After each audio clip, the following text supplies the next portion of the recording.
Hi, I'm Dr. Stefana Pecher, the country doc, coming to you here from beautiful North Stonington, Connecticut.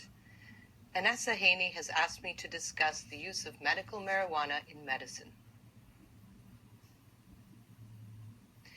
We've been here for about 10 years now, servicing patients of both southeastern Connecticut and southwestern Rhode Island.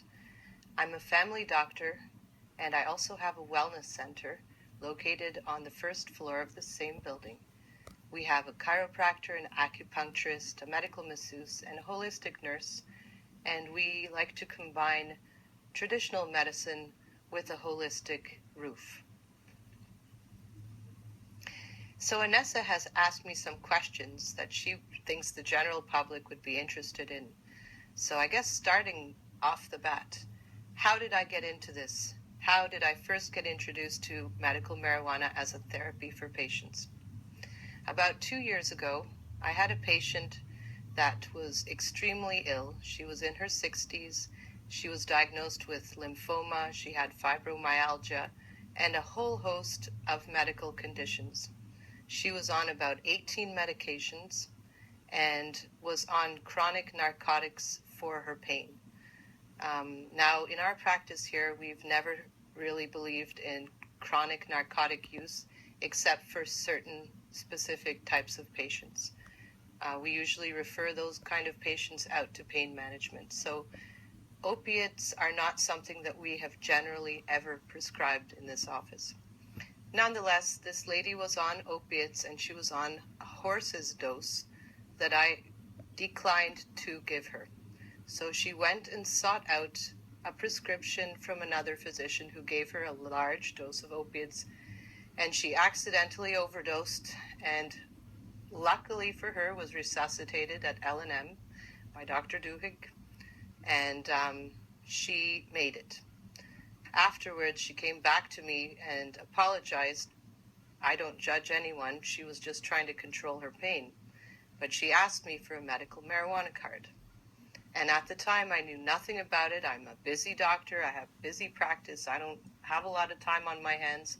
And I said, I don't know anything about this, but I'll find out who prescribes it, and you can go there for your card. So she went and saw a doctor in Rhode Island, got her card, and over the course of 2 years, did so well. She came off of almost all of her medications. She was, I think, only on 3 meds. She actually went back to work and came off of disability. And every time I saw her in the office, she asked me, Dr. Pecher, you really need to look into this. It's not what you think. It's not a recreational drug. It's really helped me. I'm a functional human being again. So after 2 years of nagging, I finally listened. I closed my office early. I took my team of PAs, and we went up to the Compassion Center, the Slater Compassion Center in Providence, Rhode Island. And we spent about 4 hours there learning about how medical marijuana actually helps patients. And to my great surprise, I realized that this is actually a science unto itself, and that a lot more needs to be learned. So we slowly began prescribing not the medication, but just the cards to patients with conditions that are applicable both in Connecticut and Rhode Island, because I'm licensed in both states. And being right here on the border, we have a mixture of 50-50 mix of Rhode Island residents and Connecticut residents.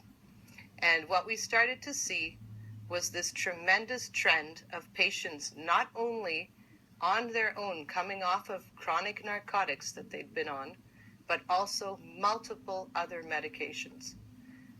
It became such a strong force that we actually put together a poster that we presented at Harvard in April, outlining 50 patients, just about 50 patients, and how most of them were able to reduce their medications down to just a couple.